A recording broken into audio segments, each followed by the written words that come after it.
This is a red fox. Resourceful and intelligent red foxes feed on small animals, frogs, worms, and sometimes even fruits and vegetables. This one in particular, it seems, is taking a nap. Another interesting fact, they're hunted for sport. So much, in fact, that there's a saying about the aristocracy hunting them in Britain. The unspeakable in pursuit of the uneatable. In Australia, they're killed because they're an invasive species. Since their introduction in the 1830s, their population has grown to 7.2 million, where they exert so much harm on the environment that the International Union for Conservation of Nature has put them in their list of the top 100 world's worst invasive alien species.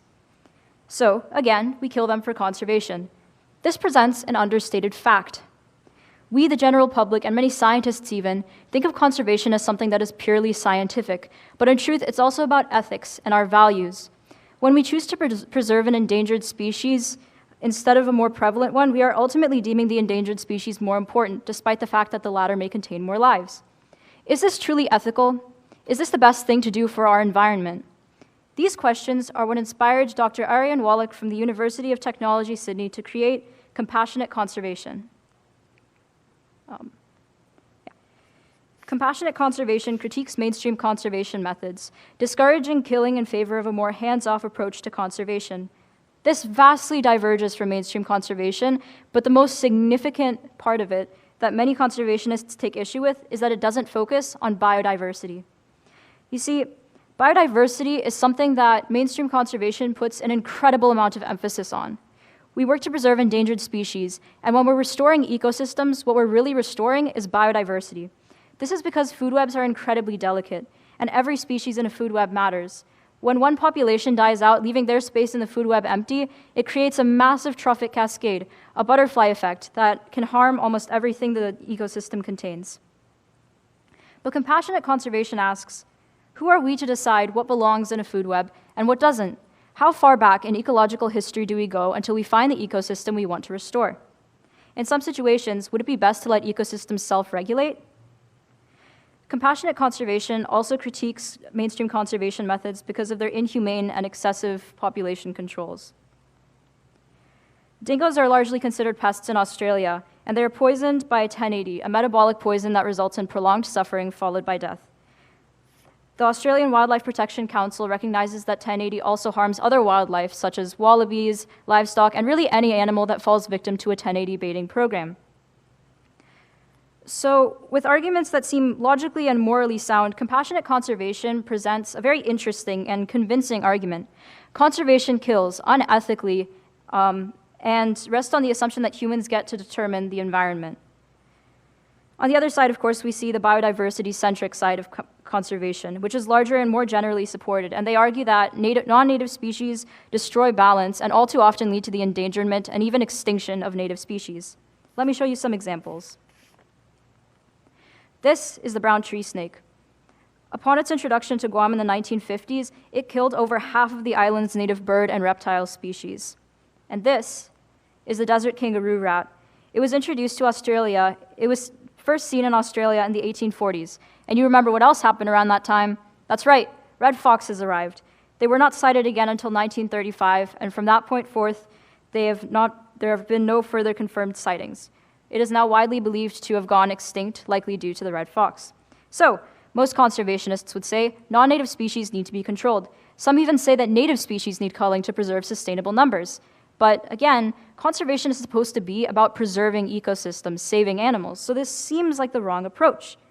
Compassionate conservation also asks who's to say what's native and non-native. These definitions can sometimes be unclear.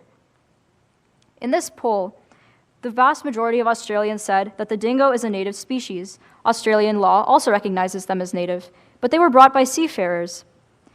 So why are they still considered native? Well, many laws define a native species as a species that was present on the landmass before European settlement began. So, just to reiterate, dingoes were brought by human introduction, but they're still considered native. They're a native species, but we still call them for conservation. It's situations like these that can seem a bit confusing, where it's difficult to decide what belongs and what doesn't. Of course, compassionate conservation also asks, who are we to decide at all? So, compassionate conservation argues against inhumane and excessive population controls and human subjectivity. This seems like an unbiased perspective. Or is it? Mainstream conservationists also argue that compassionate conservation is largely about perception and subjectivity. The Society for Conservation Biology argues that compassionate conservation was mainly created in a way that supports predators and mammals. Note that the dingo fits both of those criteria. They also state that compassionate conservation isn't good for the longevity of ecosystems, as it creates homogenization, weakening ecosystems and us by destroying biodiversity. You see, although the academic journal Science describes biodiversity as an abstract good, the positive effects of biodiversity have long been speculated about by many scientists in the field. The peer-reviewed academic journal PLOS One released data from Asia and the Pacific region that saw a partial correlation between the decline in biodiversity and the increase of zoonotic and vector-borne disease outbreaks. The U.S. National Library of Medicine and Institutes of Health also recognizes that biodiversity provides us with many valuable ecosystem services, such as food, water, filtration, decomposition, and many other things that are essential to the lives of humans. So, back to the issue.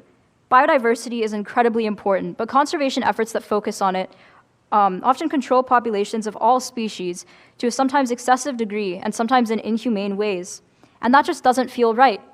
On the other side, of course, compassionate conservation promotes morality and ethics, but also homogenization and biases in favor of charismatic species.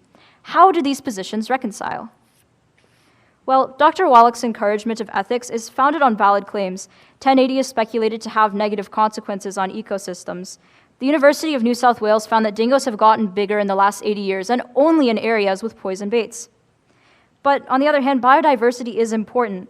Culling is done to lessen long-term detriments, and other environmental practices already exist that seem harmful at first, but ultimately support longevity, such as controlled burns.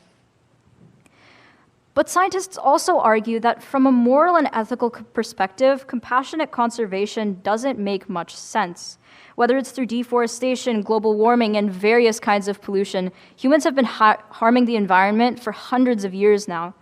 The balance has already been broken by us, and maybe it's our responsibility to fix it.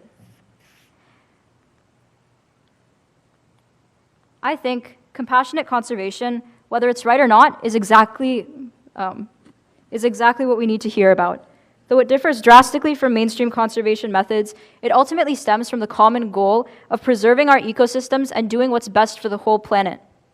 The very fact that we are willing to challenge our ideas surrounding conservation and what that actually means shows just how important this goal is to us and how far we've come in environmental awareness. Ultimately, the biodiversity-centric approach is more beneficial, though it could be implemented in more humane and ethical ways.